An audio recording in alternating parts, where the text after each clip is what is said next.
Welcome to the California Appellate Podcast, a discussion of timely trial tips and the latest cases and news coming from the California Court of Appeal and the California Supreme Court. And now your hosts, Tim Kowal and Jeff Lewis. Hey, let's switch gears to oral argument. A lot of the courts I appear in front of, including the 4-3, start oral argument with admonishment. Counsel, we've read your briefs. We're familiar with your briefs. No need to rehash those arguments. On the other hand, we're not allowed to argue anything new that's not in our briefs. Given those two narrow confines for oral argument, can you offer any suggestions for our listeners about making oral argument effective? I'll try. This is a perennial question. As you point out, it's a no-win proposition. Counsel, do you have anything to say that isn't in your briefs? Yes. Why wasn't it in your briefs? You're not going to be permitted to argue something that's not in your brief. On the other hand, if it's in the briefs, why are you just repeating yourself? So the really good oral arguments that I've seen will focus really on the heart of the matter, just the crux of the matter and the key issues, and they'll often find a slightly different spin or theme to put on the last week, I watched oral argument in a case that I'm working on here, and the lawyer started by saying, as I was reviewing the briefs, I was struck by X, and then he launched into a slightly different take than what was articulated in the briefs. Nothing new, but just a little different spin, and I thought that was really well done. The real reason in the majority of the cases for oral argument, in my opinion, and maybe this is going to touch on the question of tentative opinions that were suggested we might talk about today, but the real reason to be there is to answer questions from the panel. Make a few key points, but most important, be prepared to answer questions if the panel has them. It also gives you an opportunity to comment on the reply brief. So there's an opportunity where you wouldn't have a chance to say something in writing. And maybe it's an opportunity to concede, as we were discussing earlier, to concede a point, but explain why your client still wins, despite that concession. Let me ask you this on the issue of oral argument. Justice Bedsworth wrote in a recent column that oral argument requires a lot of extra preparation time in terms of the panel, and that it would be nice if more parties submitted on the briefs and simply waived oral argument. Is that a common sentiment on the appellate bench, that the justices wish more arguments were waived? Well, I'm not sure. I think it is common. A common sentiment is we didn't get much out of oral argument on this case or that case or the other case.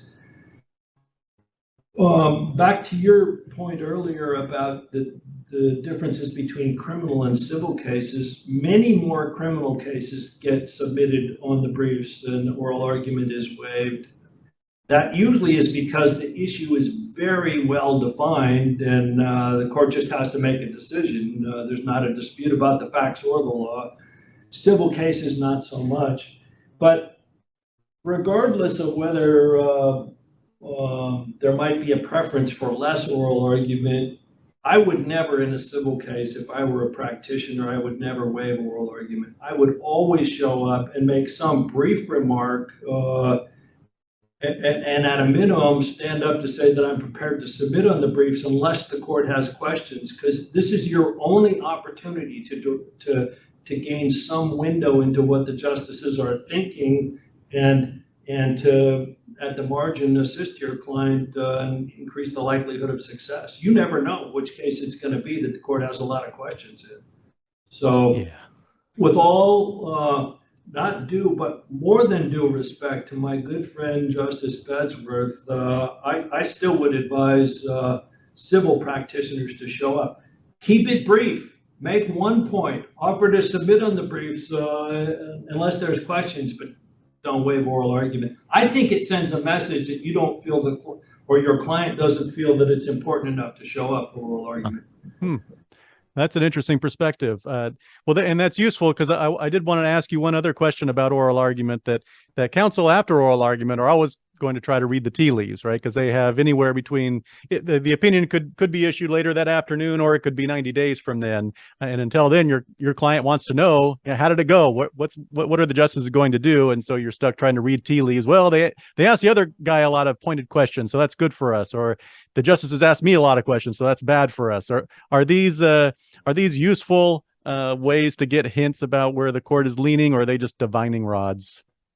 I think it's very hard to predict the outcome of a case based upon the questions. Unless you know the personalities very, very well, I think it would be hard to really read too much. Questions get asked for a lot of different reasons.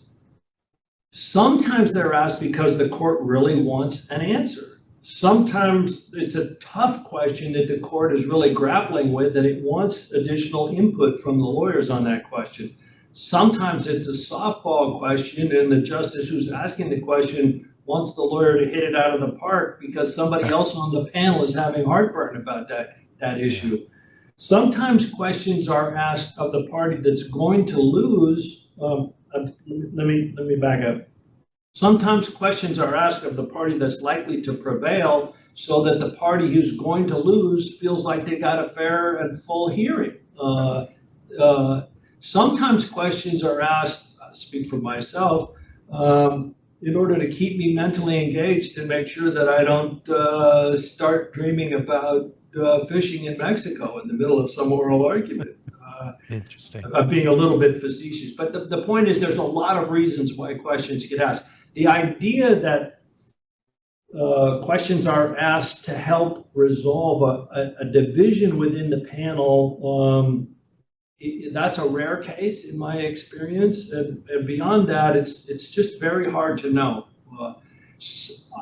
Back to your hard-headed comment that Betsworth said about me, I usually ask questions to tell you exactly where I'm going, but I think I'm the exception, not the rule.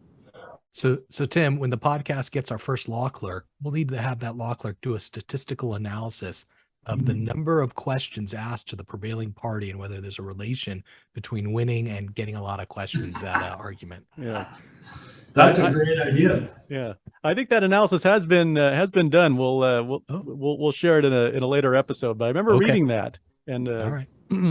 But the statistics can be used to prove anything. 56% of all people know that. But there's wide differences between courts and the culture of the courts, the so-called hot bench versus the not hot bench. Some courts are just not in the habit of asking very many questions. Some are in the habit of asking a lot of questions. Some of the justices just love to have a give and take with the lawyers because they miss being in a trial courtroom where they can have real interaction with litigants and lawyers.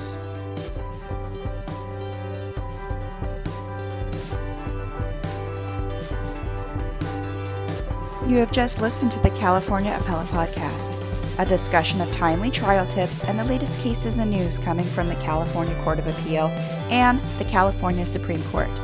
For more information about the cases discussed in today's episode, our hosts, and other episodes, visit the California Appellate Law Podcast website at calpodcast.com. That's calpodcast.com. Thanks to Jonathan Caro for our intro music.